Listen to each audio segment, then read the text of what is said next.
You should be good. Yo, yo. Oh, you know what we need? What do we need? Some lightage? We need to upscale this place a little bit.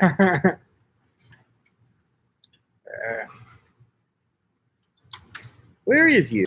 Here. Boom. Did that make a Sweet. difference? Yeah. Is that better? Can we see our beautiful faces now? Yeah. What's up, my friends? Here you go. Guy. Thank you, sir. Have a beer. What's up, everyone? Happy Wednesday. Tuesday. Tuesday. Happy Tuesday. Cheers. Cheers, guys. Hey, Feels cheers, good to be back dude. in the seat. Yeah, man. welcome. Welcome back. How's everybody doing? Welcome, welcome. Casual Bass Guy, what's up? Mitch, what's up? Lightning Muskie, what up? What's up, guys? Thank you for joining. Nick, cheers. Shan Jankowski, what's up?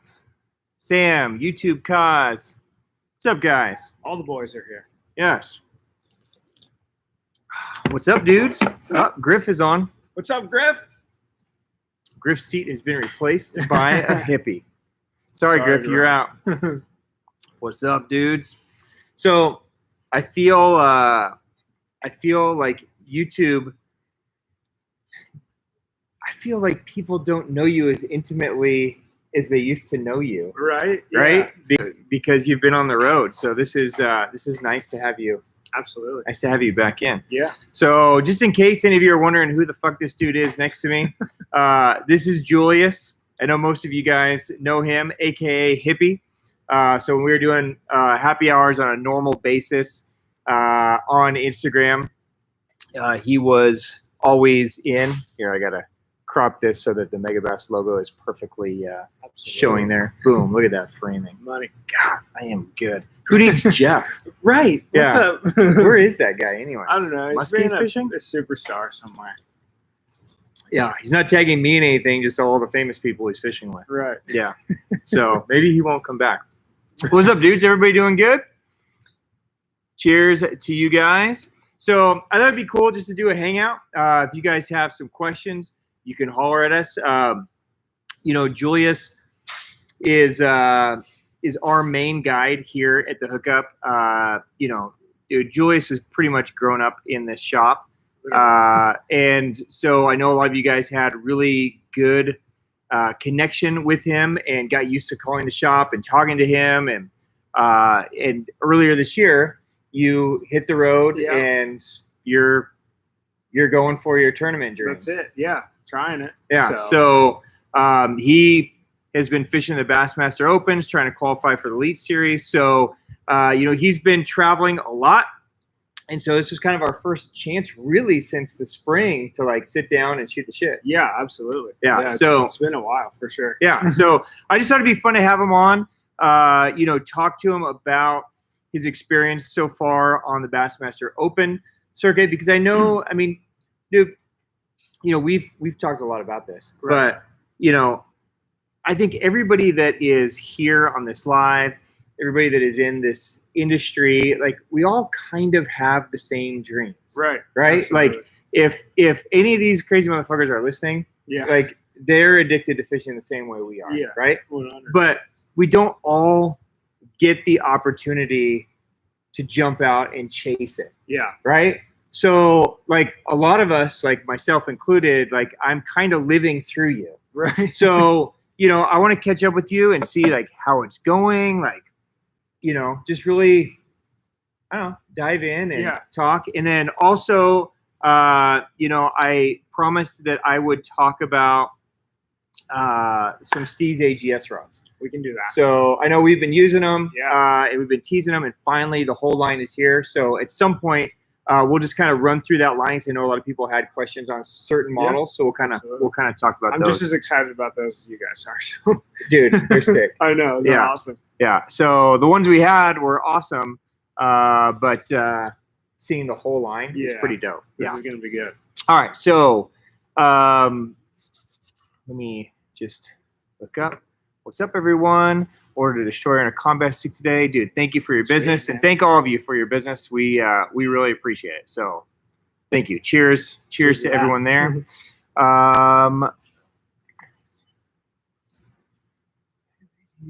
Hippie, do you break many rods, or is it just slacklining high stickers?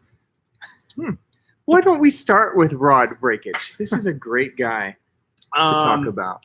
Yeah, I mean, I'm kind of hard on my shit, but I mean, it happens to everybody. Like, I break rods, you break rods. Hold on a second. There's hard on your shit, Right? and then there's whole other level. Whole other level. Yeah. Hippie's whole other level. I've always wondered if I could get a job like before product releases. If I could just be the guy that does like the durability testing. If that answers your question. So, how old were you when you first started shopping here? It's like 10 or 11. Carmen, 3 years ago, not current Julius, 3 years ago, who was the worst customer? Wait, 4 years ago, who was the worst customer we had out of all of our customers for broken rods? Julius. That was you, guy. Yeah. Cheers. Cheers to that. Yeah.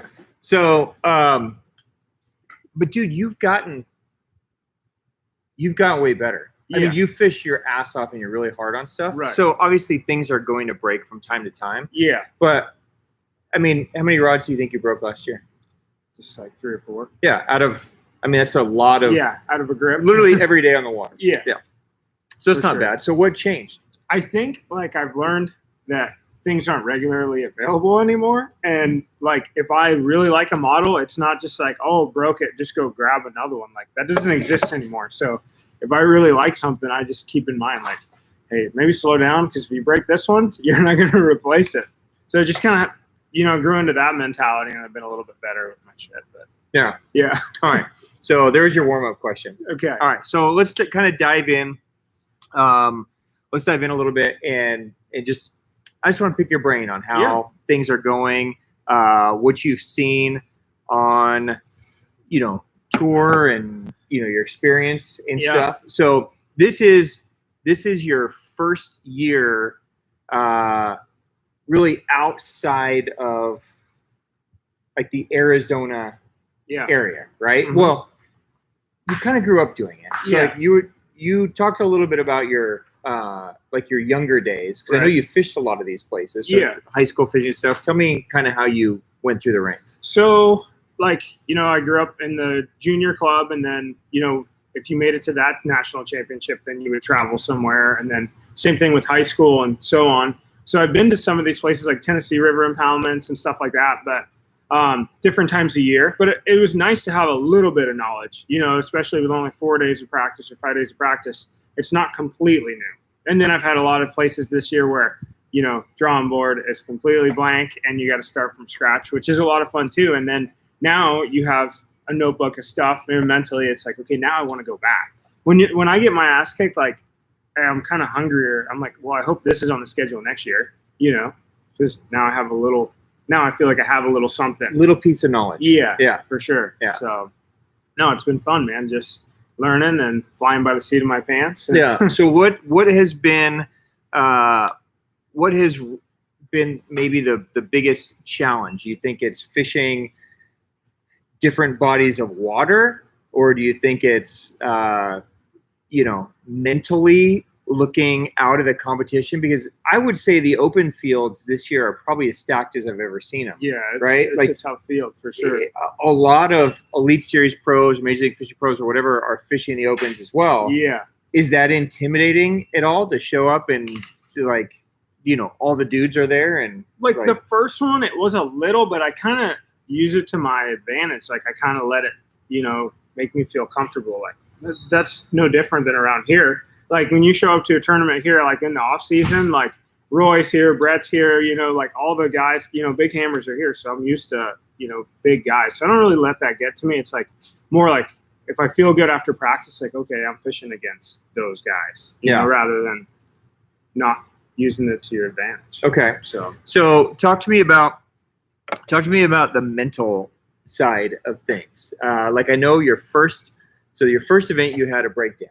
Yeah. Oh my gosh. Right. So literally like the first day of the first event, your boat breaks down. Oh yeah. Right. That was so you've got to be stressed anyways. Yeah. going, like, this is your debut, Right. right? Like, I'm assuming you're stressed. Were you stressed? Yeah, of course. So, Okay. like, I'm an early flight. Like, I take off, I run to my first spot, like, and this is the weirdest thing is all night long, like, I'm telling myself where I'm going to start. I know where I'm going to start. It's like an hour run, and I'm driving down the lake, and I get this like weird feeling, and I'm like, turn in here and just make 5 casts on this spot, and it was like 20 minutes away from the ramp.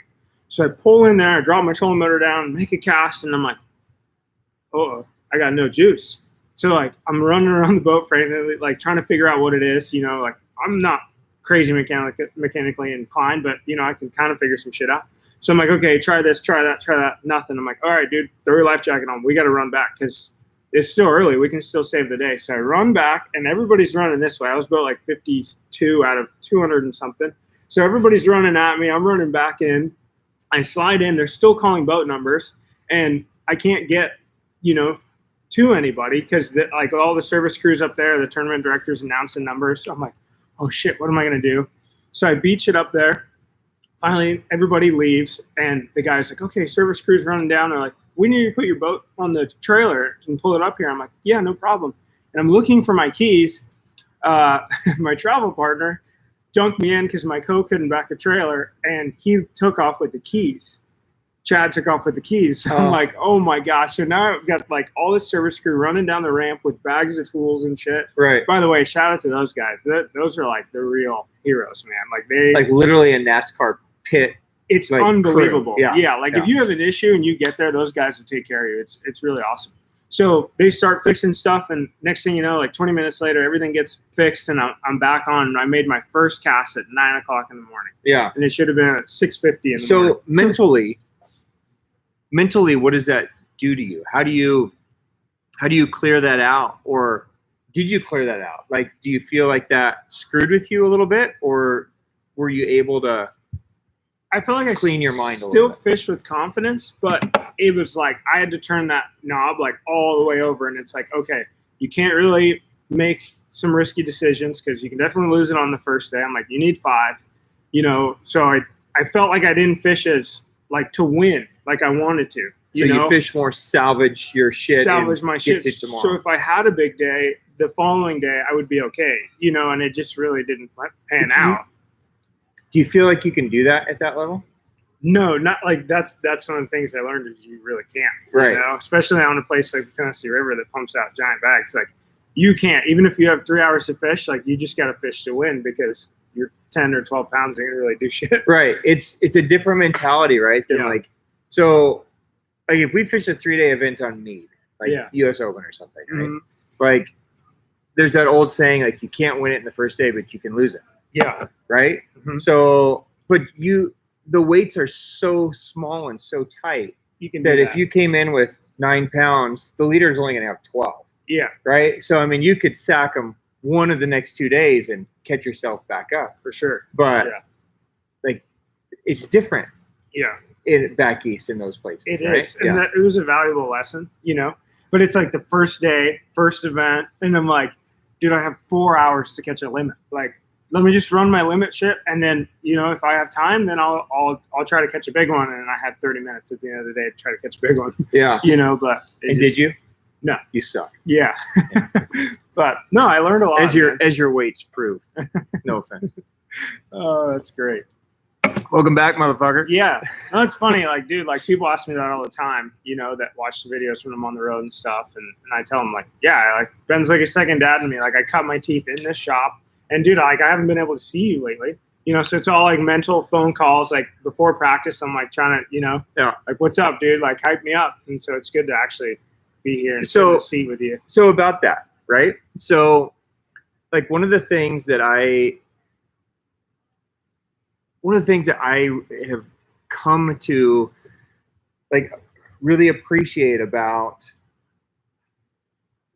what we're doing is I feel like we have this really great community, right? So I feel like one of the things, you know, about doing these lives and like doing the happy hours when we're doing all the time is that we got to know a lot of people. And like, I really believe that a lot of people have each other's backs for sure in this community, right? So you know, we talk to each other while you're on the road, Mhm. talk through patterns or what's happening, or, you know, just to make sure everything's going well, Yeah. right? Um, do you have other people that you talk to, confine with? Like, how important do you think is a little group of people that can be your support team while you're out there? Yeah, I mean, it's good for the mental side of things, right? Whether, like, you know, you say something that's going to help me or not, having somebody that you trust that's just going to hear you out gives you the most confidence in the world, in my opinion. You know, rather than you trying to figure out what I'm doing, just kind of letting me talk is, you know, more significant to me than anything. Also, like, the guys on the road, like, I haven't met anybody out there, you know, that I kind of hang out with or anything yet. On the Centrals, like, Justin Kerr's around, so he's from out here. But other than that, I've just kind of been my own little group, you know. Yeah. I just kind of live through you guys through.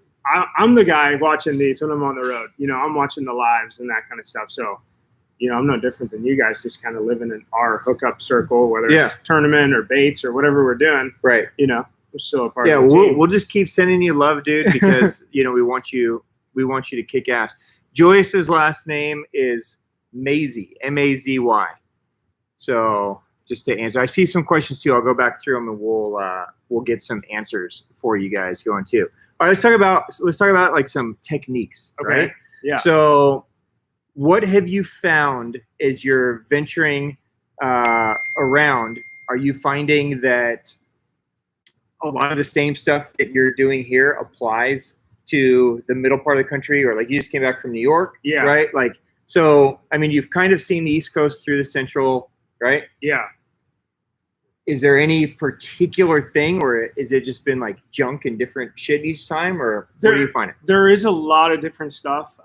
You know, confidence baits, you're always going to have confidence baits, but I'm always trying to go with an open mind and learn. You know, I went to the James River and like everybody's telling me like, oh yeah, I catch them on lizards. Like, I don't know any damn lizards, or if I do, they're in my garage from, you know, when I was a kid. Is that really what they eat at the James River? Yeah, they like Bubba shot a lizard, you know, and it's like, all right, you know, someone's sitting there at the gas station and I'm like, see a pack of lizards. I'm like, don't do it. And then like after like the third day, I like bought the pack of lizards. You know, it's like stupid, but yeah.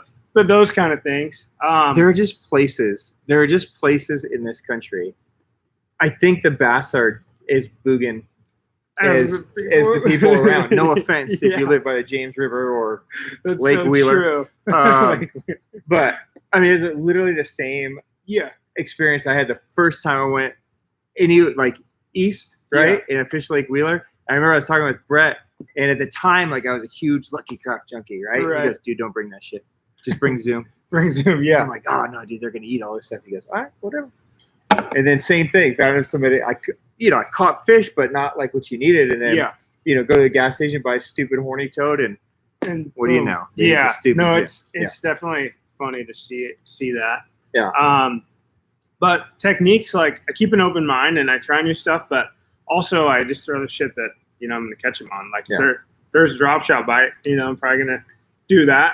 Well, what's interesting, so like, I think of you as a pretty versatile fisherman. I mean, you've grown up fishing, you guide, like, you kind of have to know everything, right? To even give this a shot. But really, like, when I think of Julius and where he's gonna whip my ass is deep structure. Yeah. Like electronics, deep structure, like that's how, I'm not saying you can't go and beat me. You can't beat me, Sean. But 1v1? 1v1 for sure. Let's do it. Tomorrow sounds good to me. All right. So, but, I think of that, right? Yeah, for sure. But then I think of you like at the James River. Mm-hmm. I don't know James River, but I'm assuming there's no deep structure. No, right? It's like literally, and the water fluctuates so much. So where you caught a bass in the morning, it's 4 foot dry. Right. Yeah. So how do you, because, dude, a lot of us don't get a chance to travel and go to all these places where you can build these books. A lot of us just get like a random chance to travel. Yeah. Right. Like, oh, I'm going to this state now. I'm going to go fish this place. How do you just start at a new body of water that maybe is completely foreign or completely different to what you are used to doing? Yeah. So like we obviously have a lot of time driving. the map, like Google Maps, Google Earth, like just whatever map I can get. Like some places I'm even buying a paper map, you know, like that's how I grew up. So I'm just studying the map and like, you know, tidal water, you got to understand tide charts, Tennessee River, current, whatever is there that's, you know, a piece of the puzzle. Like you kind of need to learn it, you know, especially like tide charts. Like you just can't fish without knowing the tide. Like you'll get stuck and your day is done. Right. You know, so I had to learn that. I'd never been to the Delta. And like the guys that have been to the Delta, they were helped me out a little. They're like, dude, it doesn't fluctuate like that. Like it's like a foot maybe or a couple feet, but you're probably not gonna get stuck anywhere. Yeah, at the Delta. Exactly. Right. There, like literally, I'd be running and you could see it. Like I'd go pull into a pocket fish for 30 minutes and I'd look over and like this tree is like it's going down. Right. I gotta get out of here. Right. Like literally, you're racing the water. Yeah. It's just shit I've never experienced before. And then you have to look at the tide, what it's going to be in the tournament. Because if you catch them in an area where the tide's a certain, you can't fish there. You know, you can't fish with that mentality. So you literally have to run around this place kind of chasing the tide. So how do you, not to interrupt you, but how do you go from that? Yeah. Right?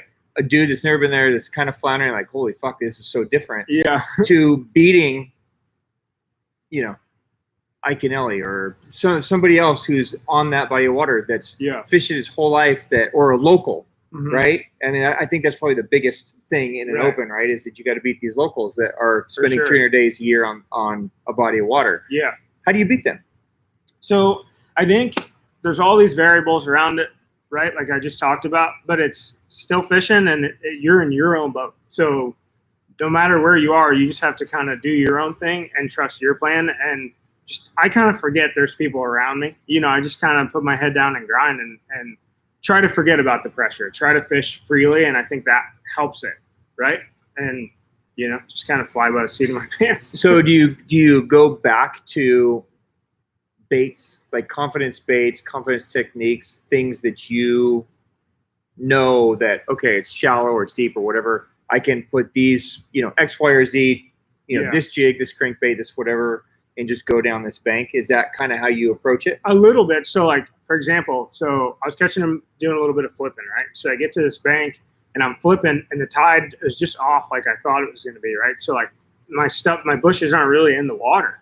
And I hadn't experienced that before. And I'm like, well, do you just scratch it and keep scrambling? So I flipped that stretch like 2 or 3 times. And I'm sitting here like, what am I going to do?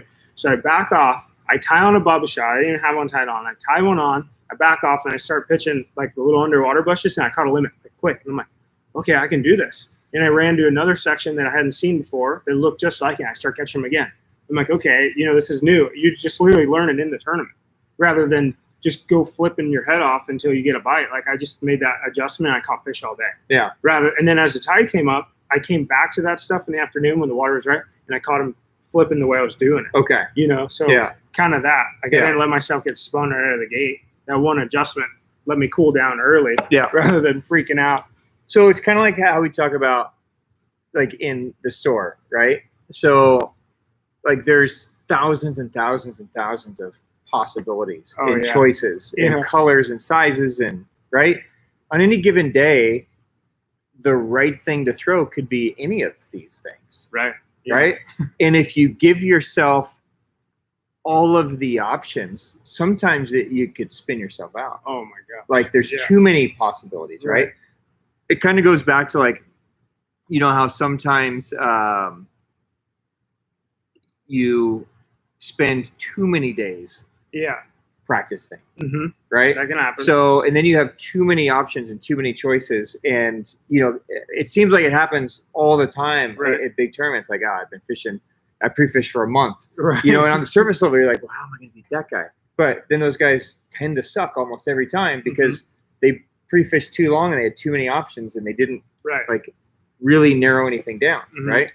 So I think that's a good thing is to not spin yourself out. And, you know, look, I would love to love every single SKU in the store. Right. Of course. Right. But I don't. Yeah. Like I like to catch them certain ways better than other ways. Not always the right idea, but if you look at some of the great anglers over time, a lot of them are catching on the same types of things. Yeah. Right. So, you watch a David Fritz. Yeah. Almost every time David Fritz wins, it's crankbait, right? And I'm not saying he doesn't know how to do all those other things. Right. He probably knows how to do them way better than us. Yeah. But, obviously when things get tough or whatever, like he falls back on that solid thing, right? So, whether it's in a big tournament where you've got, 200 other boats that you got to kind of clear out of your head, or you're fishing a local pond. Yeah, that's true. Right?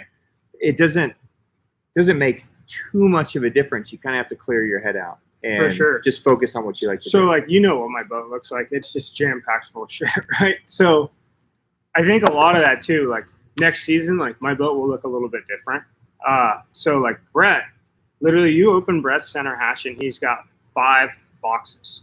Like, that's it. Like, that's what he fishes with. And, like, he replaces those things as he goes. And if he doesn't catch him on that, then that's, he's not going to catch him. But that's his mindset is, I'm not going to overcomplicate it. Like, I'm not going to go digging through something that I don't have confidence in and try to reinvent the wheel.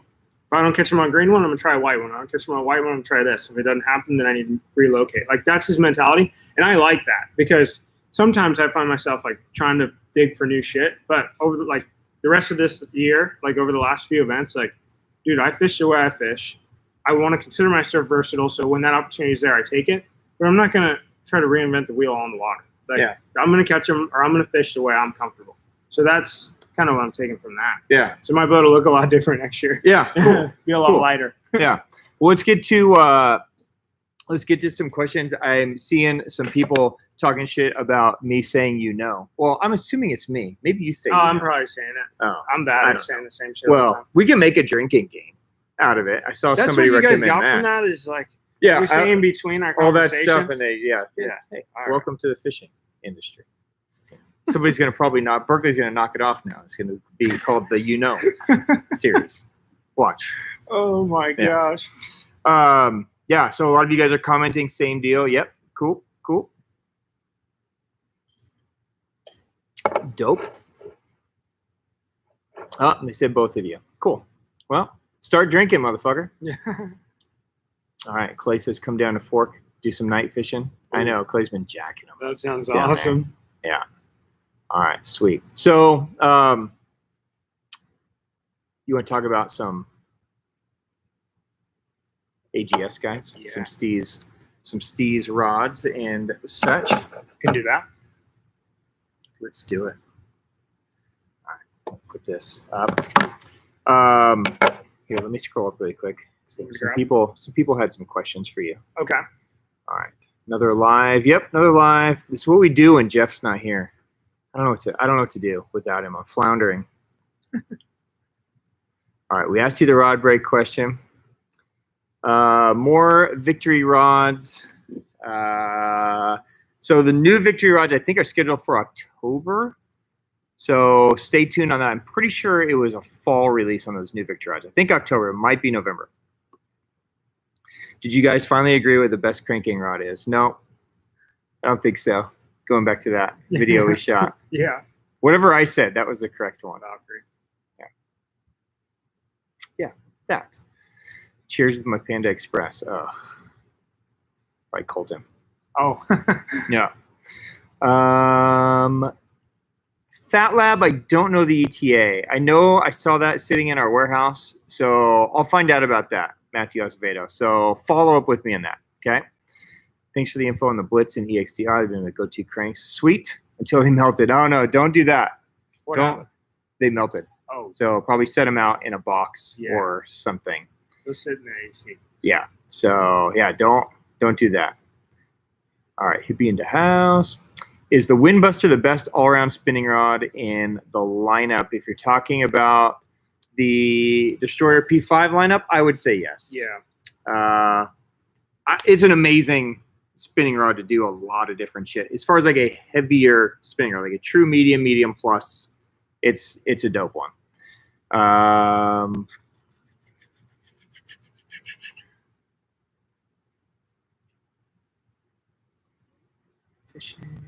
How did you like the James and Chickahominy rivers? I liked it, man. Like I said, it was new for me to figure out the whole title thing, but I'm excited to go back. So hopefully it's on the schedule next year. But yeah, you guys have a cool place if that's where you live. I caught a snapping turtle on a swim jig there. I saw that. That was the best swim jig bite of my life. So hey, while I'm scrolling through this, why don't we get to the real question everybody wants to know? Who's the biggest dickhead fishing the Bassmaster Opens? Biggest dickhead? Probably me. Yeah. I can see that. I don't know, man. Dude, that's the opposite, dude. You're like the nicest guy on tour. I try not to care about that shit. Nerd fish. Yeah. You want to be a dick? Go be a dick over there. Yeah. All right. Fine. You don't have to talk shit. I'll go back there and figure it out. Are we going to the St. Lawrence? Am I going out to see you or what? Yeah. Should we do a meetup in New York? We can. Do you want to do a meetup before, probably after the Derby, huh?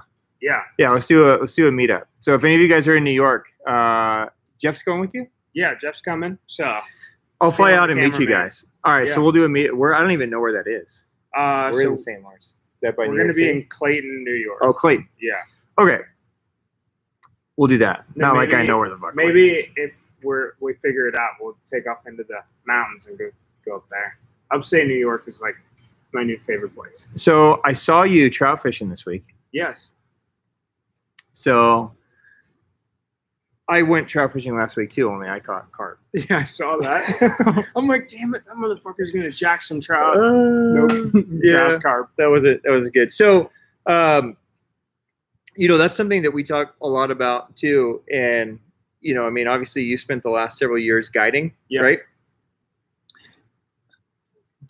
How important do you think just fishing is versus specifically fishing for bass? So I think a lot of people get like, I don't know if pigeonhole is the right word, but a lot of people focus on one species for a really long time, right?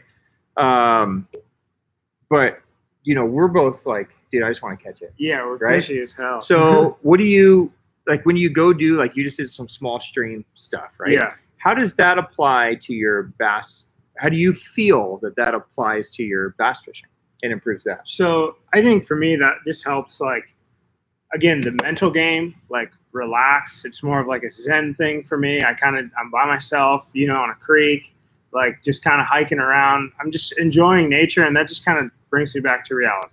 Just kind of cleans the slate for my next upcoming event. Like, dude, I see bass all the time, like every day, whether I'm guiding or fishing, tournaments. Like, basically they pay my bills, right? Like, I have to catch bass. So, like, they're always a stressful species for me. Like, trout, like, whether I catch them or not, like, I'm having fun. Like, I was catching them on the fly, little bow and arrow casts, like technical stuff. I'd catch a little 4-inch fish and I'd be geeking, laughing on the stream. So for me, like, that's just kind of like my relaxation. That's my hobby in fishing, is getting away, the small shit, no big crowds, that kind of deal. Yeah. I feel like, to me, everybody's different, right? But I feel like, to me, one of the most important things in fishing for me is, hey, you got a drink, right, just for you, is something happens where you kind of get, like, in tune with the universe. For sure, yeah. And you just get these gut instincts or something, you become fishy, right? Yeah. And I feel like sometimes when all I do is boat fish, that I lose some of that, like, connection. Yeah. So sometimes I've shore fished more this year since, like, hanging out with Griff a lot. Yeah. Right.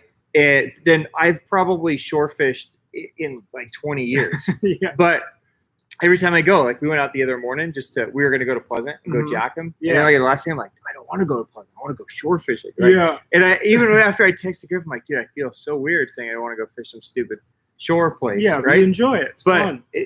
So, like, I think it's really important to just, the more you can be in nature fishing for those other species, the more you kind of keep yourself centered with what's just going on around you, the more that applies to lake too. Oh, for sure. You know what I mean? And just learning the little signs of, how to see fish without staring at your graph. Mm-hmm. Yeah. Right? Understand nature. Yeah. Yeah. To where you could kind of look around and get some kind of gut instinct on going that way or that way. Yeah. Instead of, having to stare at the live scope to figure out where they went. Some of the best fishermen, in my mind, I consider some of the best fishermen I know, they think like fish. Like, Dude, for sure. Yeah, like I think that's how they think. Yeah.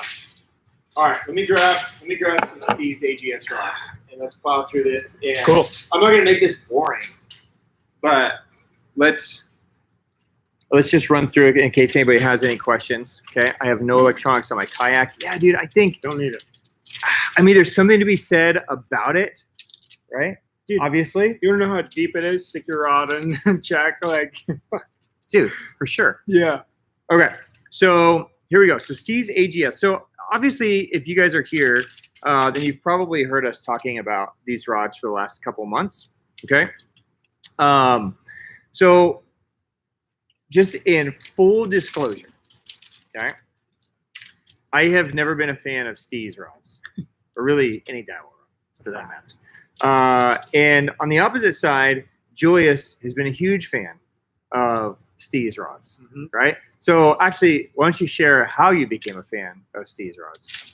So I needed a drop shot rod, and I was just building my arsenal back to the old shop. And I walk in one day, and I was like, man, I need a good drop shot rod.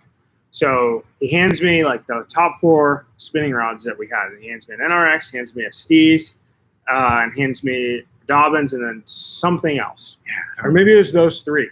So he hands those to me, and he goes, all right, well, he goes, we always go back and forth on what you like. So here's the top 3. You go figure it out. So he hands me the top 3, and I took them out, and I had a tournament. So I literally had a drop shot on all these 3, took it out, and I win the tournament on the Steez. And I just, I caught one on it, and I locked it in my hand. And I'm like, dude, this is good. Feels good. It's like I'm comfortable with it. And that's how it started, like 9 years ago. You've pretty much been, had them this whole time. This whole time. Yeah. And just as they change, I just keep getting the new ones. Yeah, and I don't understand what the hell you've liked about them. Right? Because every time I go on your boat, it's like, oh, fuck. You got to use one of those. Yeah. Yeah. So, what I haven't loved about them is I think some rods fit with other rods. Yeah. So, I've been a Loomis guy forever. And so I'm used to like faster actions. I'm used to feeling things a certain way. Yeah. And Loomis and like NRX and Steez, for instance, have always been completely kind of opposite actions. Yeah. Right? Like fast in Daiwa hasn't necessarily been fast in Loomis. Right. Right? So, over the last few years, like, Mega Bass rods have really Mega Bass rods have always been dope, but they've become much more readily available. For sure. And so my arsenal has kind of become kind of split, or maybe majority Mega Bass with some Loomis, and the 2 brands feel like they kind of cross over. This is the first time that Steez has ever been like really mind blowing for me. Yeah. Because I feel like it's fastened to the action. It's lighter. It's crisper. It's a little more normal, I guess. Yeah. You know what I mean? So I think they're pretty dope. So, you've got 2 different opinions. You got a dude that's always loved Steez. So if you're a Steez fan, and that's put words in your mouth, you're happy with the improvements? Yeah. Oh, absolutely. Yeah. And you've got a dude that's not a Steez fan, and I'm stoked about the improvements. So I think you guys will really like this. I feel like every year they get better and better. And I feel like our clients and stuff like that, mainly it's you either have Loomis and Mega Bass, and you have a couple of these, or you don't. And like me, those are the 3. I need a Loomis, I need a Daiwa, and I need a Mega Bass. Those 3, I think I'm happy. I feel like this, for me, though, might replace some of my Loomises. Yeah, so same. Yeah. Right? Playing with them. I didn't think that was possible, but it's possible now. So I know a lot of our customers are Mega Bass rod fans, right? And the one, I don't know if it's drawback, but the one kind of hole in the Megabass rod line, especially like the P5 line. Yeah. Right. Which would be like their higher end line, like Evolution, P5, any of that. Their faster action, your jig and worm rods, they're very limited because Megabass makes rods really specifically for what they make for baits, right? So they make amazing jerk baits. You want to make an amazing jerkbait rod. So there's usually not a lot of options in jig and worm, flip, for all, like you got to really find those little nichier rods, right? Yeah. And I feel like this line has some of those like gap fillers. Yeah. So that's really what I'm pretty stoked about with it. So just in case you guys aren't familiar, I don't want to make this like overly dull in case you guys don't want this, but they're dope. So I think you guys should at least check them out. So it's a brand new Compile X blank. They're doing a new construction. They're calling X45. So basically all of the graphite layers are put together in the resin in a 45-degree angle, right? So they're kind of cross-layered, which allows the rods to be faster and stronger and lighter. So there's the quick little plug. But so 7.5 medium heavy. This is their bottom contact rod. Now this rod has been out in the line before, but it was too soft for me. I don't know if you ever had one. It was okay, but it was kind of squishy at the tip. It's kind of like Japanese style jig and worm rod, which I've never really been a fan of. Kind of like a Megabass Brailless, which we sell gazillions of. People like them. I just have never really dug them. This is more of a true. I don't know if you felt that one yet, because that wasn't one of the samples that they sent us originally. It's fast. That's new. Yeah. So talk about like a Loomis replacement. 894 feeling. So like for a half ounce, 3/8 half ounce, 5/8 ounce jig, that one's going to be sick. 7.5. What's the lure rating on that? I don't Carolina rig, your favorite?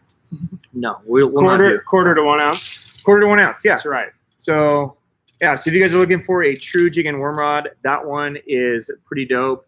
Shaky head. Okay. So this is. I should have taken all these warranty things so I can even see what the hell rods I have in my hands. No, that one's. I mean, they're all cool, but I don't want to bore everybody to death. All right, this one's dope. Okay. So, if you guys have been around like punching and flipping at all for any amount of time, it's a history lesson right here. Yeah, then you guys will know that the 8-foot Steez Compile X flipping stick is the rod. Yeah. Right. That is the punch rod that everybody wants. Yeah. Okay. Ever since that's been a thing, that's been the shit. When that went away, when Steez did away with Compile X, everybody freaked out. Yeah. Right. And literally, like guys were buying Compile X's for like $2,000. Yeah. Just to have a punching rod. That was one of the worst days of my life. My broke that. Yeah. You remember that? Because as good as not good, as close as they got with the AGS one, it wasn't the same. It was too soft. Feel the same. Right. Here you go. First time feeling it. 7-Eleven extra heavy flip punch rod. Oh. Yeah. Brings back memories. Yeah. That old Compile X, like literally like California Delta guys, where it didn't matter what rod and reels you used, whether it was Lew's or whatever, like you looked at the top 10, they all had that rod. Like all of them. Right. From back in the day. Yeah. Yeah, that's right. It's exactly right. So if you guys have been looking for like a true punching rod, the 7-Eleven extra heavy is back to 30 pounds. The good Compile X days. Feels so right. Yeah, you guys will super dig it. What's the lure rating on that? I haven't even paid This one is half ounce to 2 ounce. Perfect. Big weight. All right. Yeah. So definitely keep that on your radar. This is one that I've been talking about a lot. It's been in my boat. Well, since the second it arrived. This is the moving bait special. So the rod over there that I have is actually floated around the entire shop. Everybody's used it. Yeah. I didn't even talk to you about it. I know that you and Jeff won a tournament last week. Were either of you throwing that rod, or what are your thoughts on that rod? So you know what my current buzzbait rod is, right? Or it's been for the last 8 years. Yeah, the shitty AGS one that I hate. Right. Yeah, love. the one before that, but the same one. same action. Right. So to have one that actually feels good, Yeah. like as far as handle and stuff. Oh, Yeah. and it's the same action, which is going to be really good. Yeah. So if you guys are looking for a like walking bait rod, so if you guys have paid any attention to me, if you have, cheers. And if you haven't, I don't know what to tell you. Buzzbait, walking bait, So popper. I love the Destroyer P5 Mad Bull. That's Yes. been like my go-to reaction rod since that's been a thing. Mm-hmm. For me, the Mad Bull excels for like full-size kick knocker, shower blows 125, half-ounce buzzbait, like more of that half-ounce to 1 ounce like reaction stuff. Mm-hmm. This moving bait special can do that. Yeah. But really, the niche it fills, it's kind of like a lighter Mad Bull. So I've been throwing my kick knocker pup on it, my gunfish, like those, just like more the true half-ounce stuff. Giant Dog X, Sammy, right? It's a great one for that. You can even throw like a soft jerk bait on this. Totally. Like there's so many things you can do. Yeah. So this is You handed me all the ones I want. Perfect. All right, 7.4 extra heavy. So the other one that's been in their line for a long time, right? That's Steez. So the two rods that almost everybody out here on the West Coast, probably everywhere. Yeah. But you added the 8-foot Complex punch-in rod, which is back. Yep. Right. It's here. And then the 7.4 Steez XBD, which went away with the AGS last model. That 7.4 frog pitch rod, right, was like known as the best frog rod ever. So there you go. There's the new. There she is. There's the new one. Oh my gosh. And it's exactly like that XBD. It's got just a little bit of tip. Here, let me show that one because a lot of guys have been asking for this. So you can see, like, if I put it under pressure, it's not a broomstick, right? No. So it's got that tip for walking a frog or for making nice presentations for pitching, right? But then the whole thing is just solid backbone down here. So it's dope. 1/2 to 2 ounce. That thing cracks on this, and you can throw it all day. It's really comfy. Yep. Yeah. So that one's super dope. And then, I mean, there's several other models. Like there's a 6.9 jerkbait rod, and there's 7.2 heavy. There's a super dope pitching rod, the 7.2 heavy. Yeah. That I was loving, and I know you were loving until Jeff fell down a hill and broke it in half.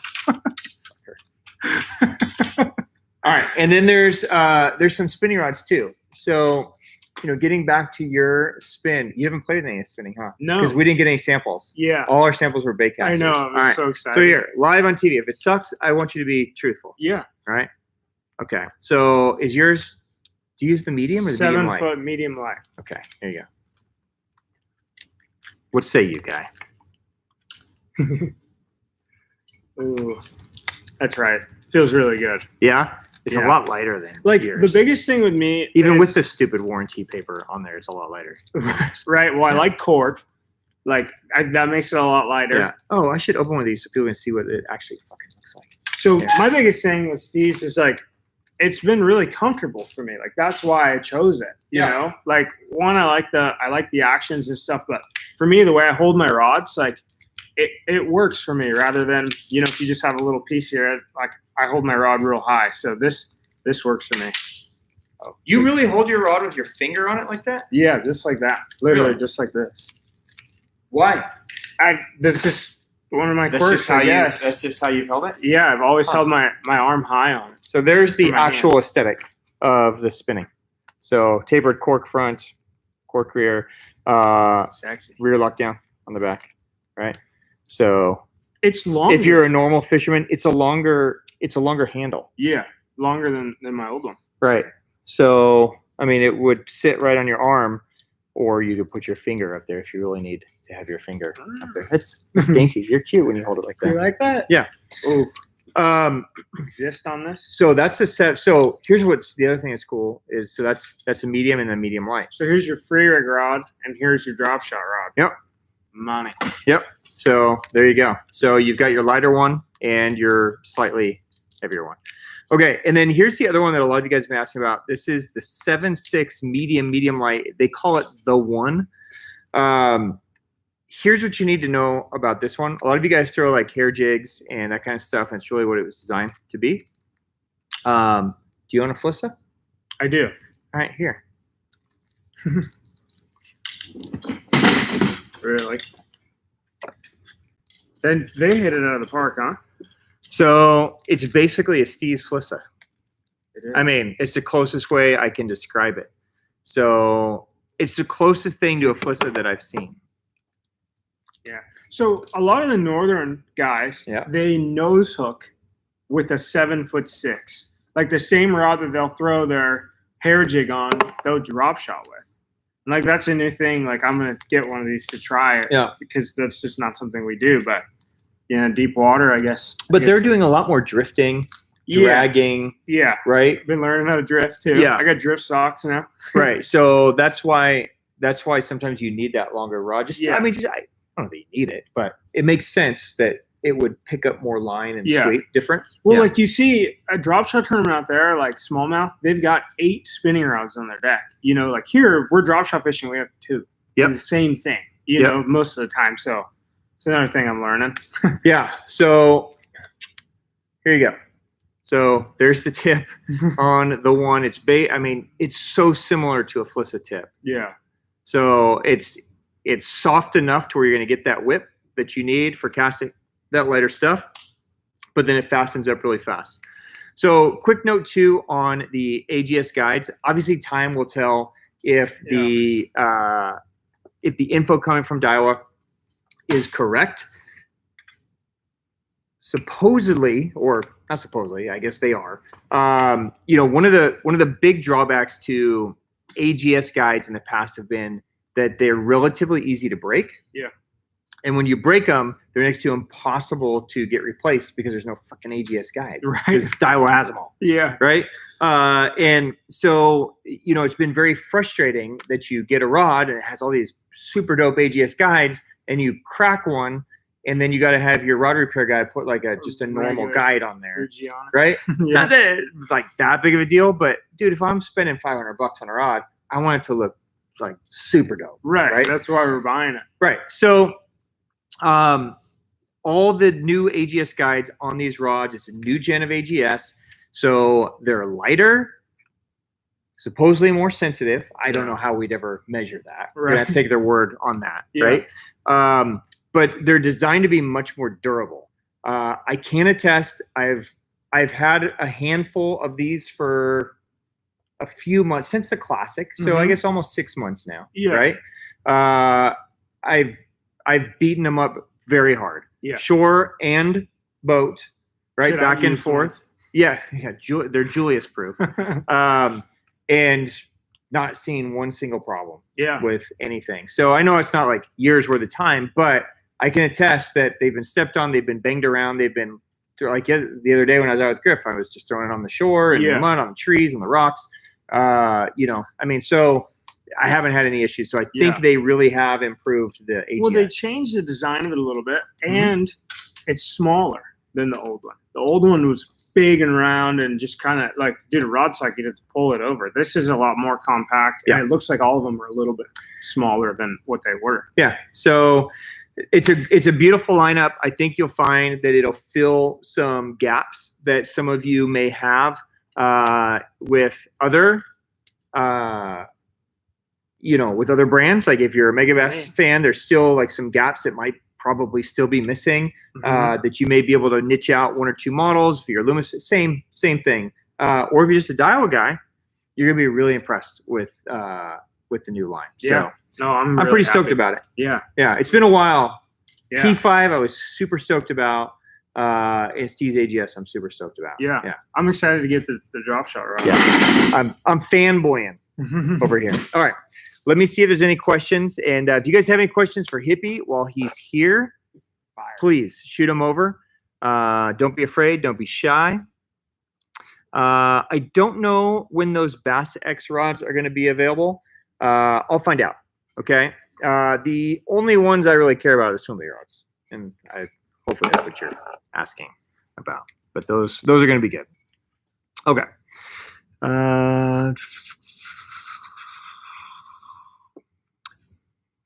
Did I not ask you anything about the opens that you wanted to share? I didn't think we covered it. They're gonna get to learn a lot of it on this next little series we got working, right? I think it'll be good. So Yeah. Jeff's gonna go with you. So I mean, we've been talking, but tell everybody what you have planned. Yeah. So over the last couple months, on the road, there's little things that happen and things I've seen and experienced that I want you guys to see. You guys would really like get a kick of what I'm seeing and doing. So I told Jeff, I'm like, dude, get your ass in the truck and we're going on tour. And Jeff's going to go with me and we're going to film it all. We're going to do the travel vlog and practice and everything. So you guys will get to see our perspective on it. So it's gonna be nice. Yeah, for sure. Like we were talking, a lot of professionals already do this, but there's not anybody trying to make it, doing it, There's not. Yeah, I mean, dude. I mean, there's some dudes that are crushing it. Right? Yeah, absolutely. Right? Like Polinick's shit is just like it's awesome. Polished and refined. Yeah, Scott Martin has polished and refined. Like there's a lot of dudes that are like, they're doing some really high end stuff, but they're also well established, like badasses. Yeah, for sure. Right? You're a nobody. Yeah. Right. So no offense. No, but you know what I mean. Like you're trying to do it. Yeah. Right. And I think that's what's cool, and it's fun to be able to share the journey. Is that dude? It's not all highs. Right. No, like, lots of lows. There's lots of highs, but we all have highs and we post them on Instagram. Yeah. Right. Mm-hmm. I mean, we know everybody's highs, but to be able to, talk about some of the lows and maybe the in-betweens so that we can all kind of, watch the journey, but learn from that too on how we might be able to apply it is dope. So I appreciate you taking Jeff and being willing to share it. Yeah, I'm excited. I hope you don't suck. I hope you can catch some fish. Well, this next one, hopefully, kind of fits my wheelhouse. Yeah. All right. Good. Yeah. All right. I was thinking about the other days, we're like my main motivation is literally it's like my goal is a 1% out of there are 99 other reasons, but there's the 1% that keeps me motivated. That 1% to make it to the next level, and that's like I seen this interview from this guy, and he said literally like that's what keeps us driven. Is it's so hard, like almost near impossible to do. So when you do it, it's like holy shit, I'm in that percent. Yep. So yep. All right. So a few questions. How many times have you been to Japan? That's probably not for you. That's a you question. Well, yeah. I'm going on the next trip, right? I don't know. Are you? I'll smuggle myself onto the. When is that going to be able to happen? I know. We need the stupid COVID thing to go away. Yeah. Quite a bit. My family lives over there. Before COVID, I was going a lot, like every 6-8 weeks or so. But I haven't been since Osaka show last year, so it's been a year and a half now. Yeah. Still no end in sight to them letting anybody back in, unfortunately. Hopefully soon. It's a dream trip. Yeah. Dustin says, spill the beans and drop some dirt on the tour guys. LOL. Hippie, what's your favorite snack on the road?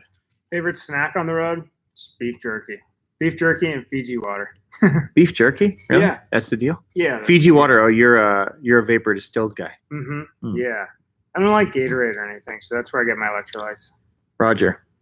Levante is going to be back in stock in the fall, is what they keep saying. So hopefully that means October, not November, but October or November, we should see Levante back.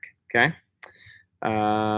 Hippie, what rod do you roll the most in casting rods? More than one of the same size rod on the deck, fishing multiple baits. Maybe like what's your most all-around use casting rod, I think is the question. Yeah, so in a bottom contact side of things, like an 893, like a 7.5 medium heavy, and then like a 7.2 medium, like that Steez AGS. Now this one. That's like my, I'm just super nichey. That's kind of a hard one, but there's two. One reaction, one bottom. how long will Jeff be filming? So he's gonna be with you a couple weeks. Yeah. Right? Yeah. So we're gonna make several pieces and really just kind of show some insight, as to what it's about and some fun. I mean, they're both super cool dudes. Yeah. Right. I'll come join you and ruin the party. But yeah, we'll do that. When's the next 1v1 beatdown? So Griff is still crying over the last few beatdowns. That I haven't even shown you guys the latest one. It's not that exciting. So I just think I need some stiffer competition. You want to go? Yeah. All right. So What do you want to do? I don't know. All right, think about it. Jeff will be back next week, and I'll go beat you at something. Okay. Perfect. Yeah. Trout fishing. What's your best thing? Drop shot? I'll beat you at drop shot. Have you used the Pikachu lure yet? No, I haven't. Thank God. The thing's so let's do a stupid. buzzbait challenge. All right. I'm okay. Yeah. I'm in. Would you franchise your store? Or just buy it. That way I can fish as much as him. Yeah, that's a good idea. Yeah. We'll work for you. That'd be great. Yeah. Haven't been able to get out in a while due to being in the hospital and losing motivation to keep fishing. Any advice? Oh, it's heavy. Yeah. Shit, man. Laying there, I would just, put the mindset that there's water out there. You just gotta, find it in yourself to get out and go fishing. It'll be better when you start fishing, right? It usually helps me. Yeah, and here's what I can tell you, and I mean this in all sincerity, right? First off, I'm sorry that you're, that you're laid up. That sucks. There are a lot of different circumstances for a lot of different people. In this last year and a half has been such a strange year and a half. All across the board with everything. I do my best to try to stay available on Instagram 24/7. I mean, I got to sleep at some point and, pay attention to my kids. But, honestly, you can call us, you can shoot us DMs, you can reach out to us, myself, Griff, Julius, any of us, just because you can't get in the water doesn't mean you can't be part of the community. So, That's true too. Shoot us some DMs. We'll try to do more of these lives back and forth from Instagram and YouTube. I enjoy these. So, we'd love for you to hang out and, chat with everybody here. And, most of the people on here are being super cool. Yeah. So, it might be a good opportunity for you to just stay connected. I think that's the biggest thing is just stay connected and, try to enjoy whatever you can enjoy through the process, dude. But I hope you get better. For sure. And I hope things are good. So, yeah. I have not heard an update on the bounty fish. So Jack USA was saying August. Shimano originally was saying October. And every time I asked, they're like October. But then Jack USA has been teasing August. So I don't know what the actual answer is. Sometime between August and October for you. Okay. So I know a lot of you guys are anxious to get your hands on those. Okay. Matthew Acevedo asked a question about a reel for the Ghost.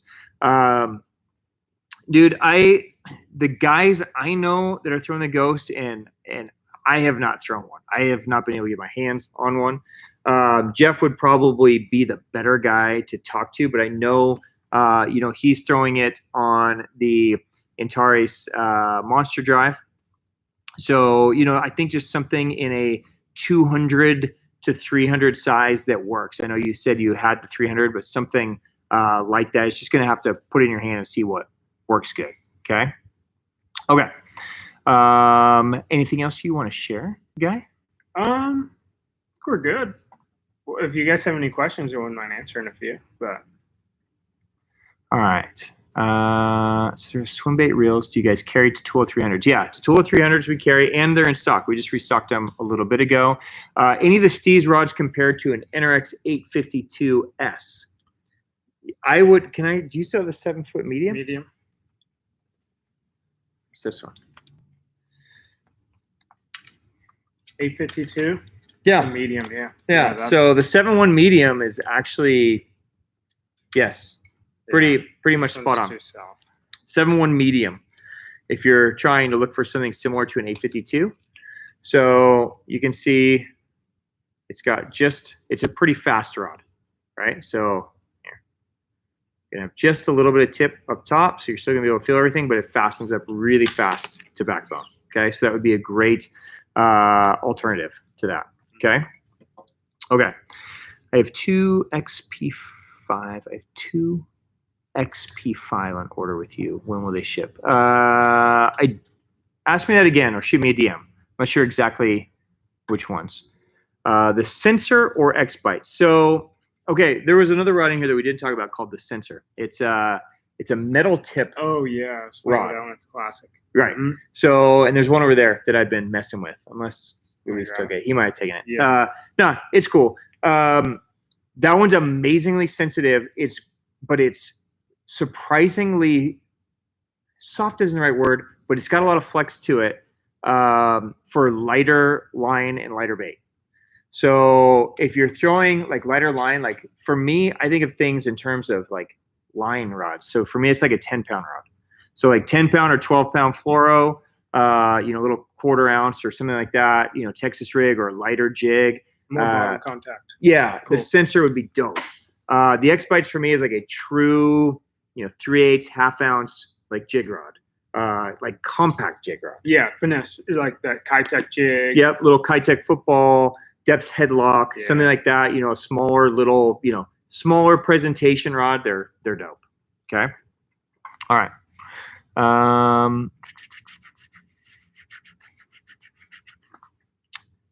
Okay, I think I got most of the questions. If I missed questions, there's a lot of comments. So if I missed anything, let me know.